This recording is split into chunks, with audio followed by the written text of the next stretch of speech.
Hello, and on behalf of the North Carolina Council on Developmental Disabilities, thank you for your interest in nominating a worthy self-advocate for the new North Carolina Leadership Award.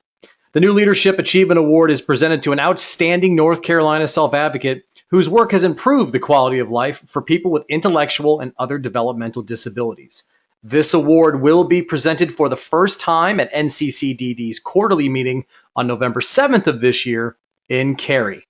A quick side note, these applications must be submitted before or on Wednesday, August 1st.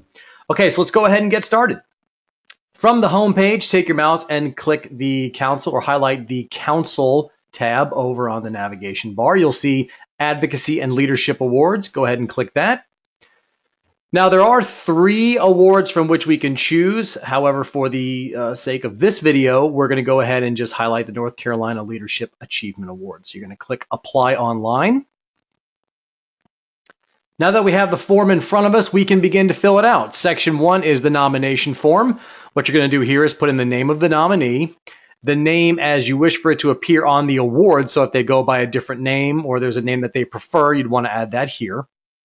You're also going to enter their home address, city, state, zip code, and phone number. Section 2 is the listing of qualifications. What we want you to do here is attach a separate document, can be a Word doc, a brief description as well in that Word doc, no more than 300 words that describes the qualifications of your nominee for this award.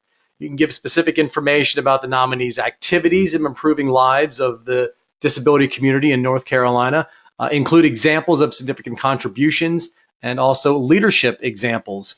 Also list the nominee's advocacy experience, areas of strength within that experience, also their achievements in the area of intellectual or other developmental disabilities.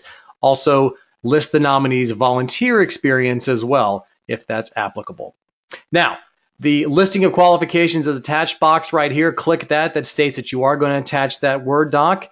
I'll show you a little bit later on in this form where you're going to be doing that. Section 3 is supporting information, basically your references section. So we're going to want you to identify 3 individuals who have personal knowledge of the efforts of the nominee.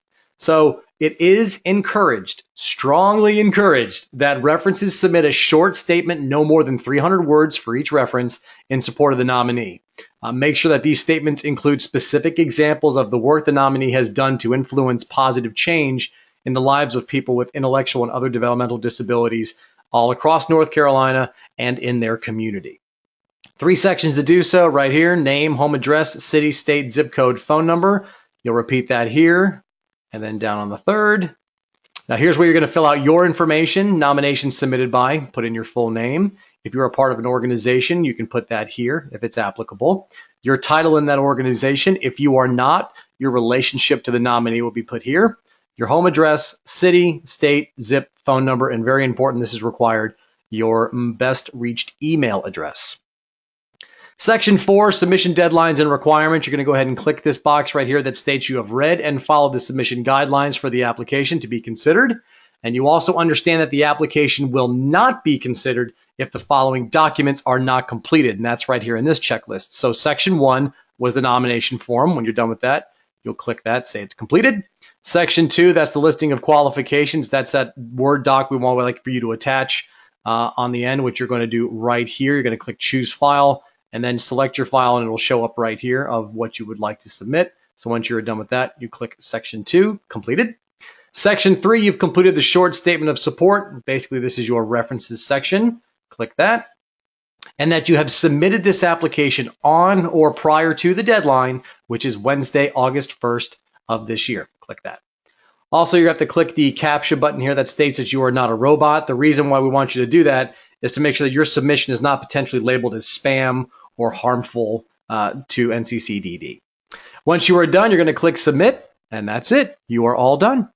Now, if you would like to email this application instead, you can go ahead and do so. You're going to email the application form to Travis Williams. He's a program manager at NCCDD.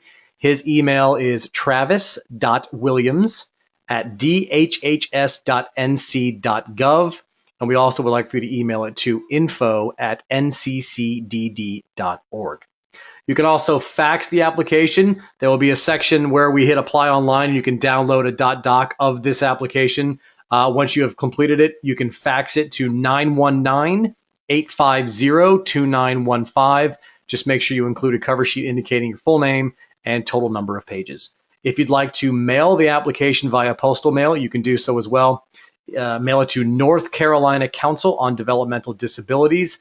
Attention, NCCDD Advocacy and Leadership Awards, 3125 Poplarwood Court, Suite 200. That is in Raleigh, and the zip is 27604. Thank you so much for taking the time to fill out the North Carolina Leadership Award nomination for NCCDD's Advocacy and Leadership Awards, and best of luck to your nominee.